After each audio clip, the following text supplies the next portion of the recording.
we give you a little something to think about.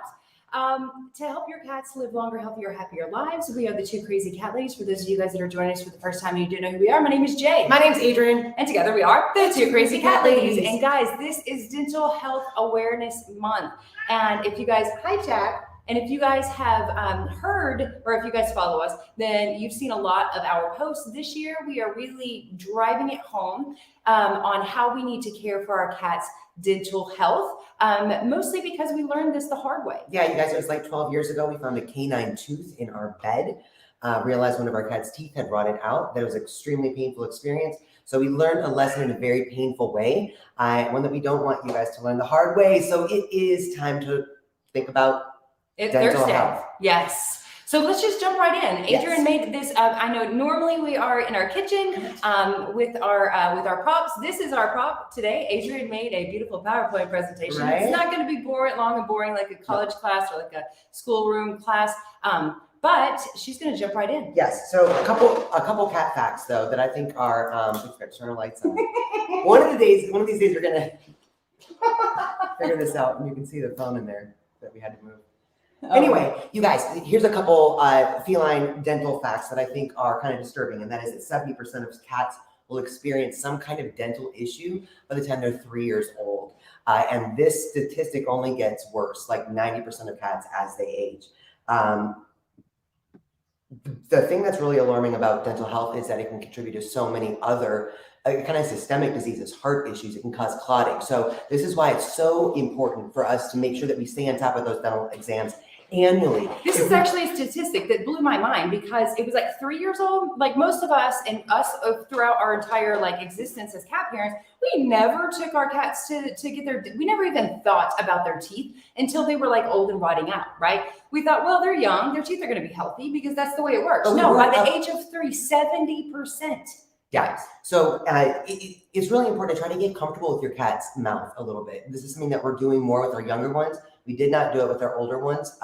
And so that has, it can be difficult, but making sure that your vet checks it. And I do think that there's, the things that can pop up. I'm just going to show a couple pictures, you guys. Yeah. So when you're looking in your cat's mouth, if you see any of these things, for the love of God, it's time. And that's if you can look, and if you can't look in your cat's mouth, then get your dentist to look into their mouth. They can detect these things by simply opening it up and looking at their teeth. They know these things. They've been educated in this, right? So we want to, and this is so important because this little thing right here that might not look, actually it does look really bad, but it might not look too bad to you right now, but that is an infection, and that can leak into the organs of the rest of the body and cause other more serious diseases. Yes, into their blood. So some proactive things that we can do, you guys.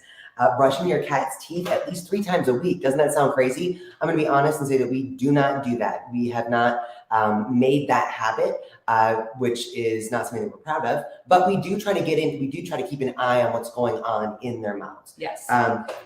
We do it. We just don't do it 3 times a week. Right. Well, the brushing of the teeth. Some things that we can do to help them are offering them things to chew on, not kibble. Not kibble. So there's a big myth out there that says that even some veterinarians still believe that kibble is going to help your cat's teeth. And the idea behind that is that it's crunchy. And so if your cat actually chews their food, which most of you guys know that feed kibble, your cat will bark it back up and it just looks like kibble. So a lot of times they don't chew it. But if they do, then it's supposed to knock off that plaque and tartar buildup. Truth is, however, when they chew on it, it's because it's so high in starch and carbs, it converts to sugar and actually creates more plaque and tartar buildup. So kibble's not the raw meaty bones, however, are a great way to help chip off that plaque and tartar and strengthen their teeth and gums. And it's worth noting too that cats were not actually meant to chew; they were meant to cut their food, cut through their meat. So there is no flat surface on your cat's tooth, which is why they won't get cavities, but they can get dental disease. So that's why raw meaty bones are a great way to get in there. Yes. Natural supplements that can help. If you know that you're dealing with an issue or you think you are, like really bad breath, obviously you've got to get in for a dental exam. But there are things that we can do to help keep their dental health better than not at all. We have a product called OxyCat. And it really helps with dental health. If you can get it on the gums, it's even better, but you can also put it in the food. There are water supplements that you can add to the food. There are dental supplements that, not greenies, not something that has a bunch of starch and carbs in it, because that's just like a marketing scheme, but certain things that you can give your cats, treats that you can give your cats that do help that dental health, that they can lick off and will help, kind of like a substitute for brushing. Yeah, and because this is still kind of the beginning of a new year, I think it's really important for us to make a renewed commitment to getting our cats in annually for an exam. And I know that sounds scary to a lot of people, but an exam is different than a dental procedure.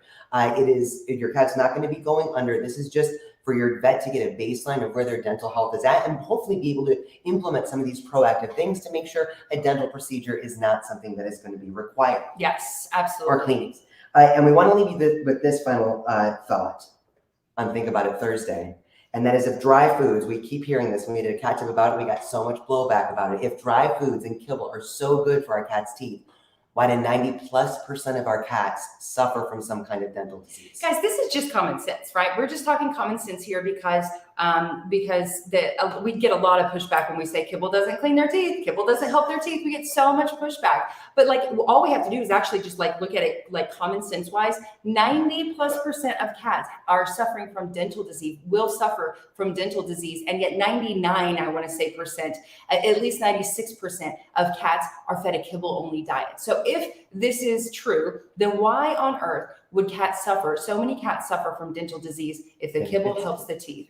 So that is going to wrap up Think About It Thursday, guys. Thank you so much for joining us. We will be live in about 20 minutes on Facebook and YouTube for our fun podcast. We're going to be doing a fun podcast today. So we hope you join us. And if not, we'll see you very soon, maybe for Think About It Thursday next week. Mwah. We love you guys. Bye, guys. Say bye-bye.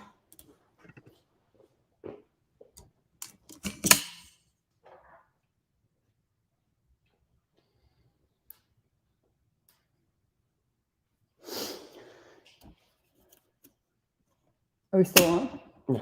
Oh. 812 people there.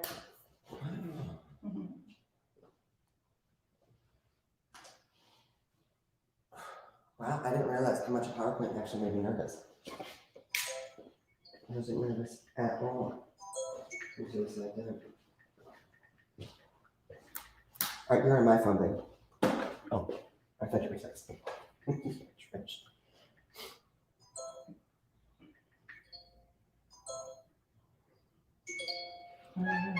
Oh, it says you're still on. Oh, we're still on. Sorry. Sorry about that, guys.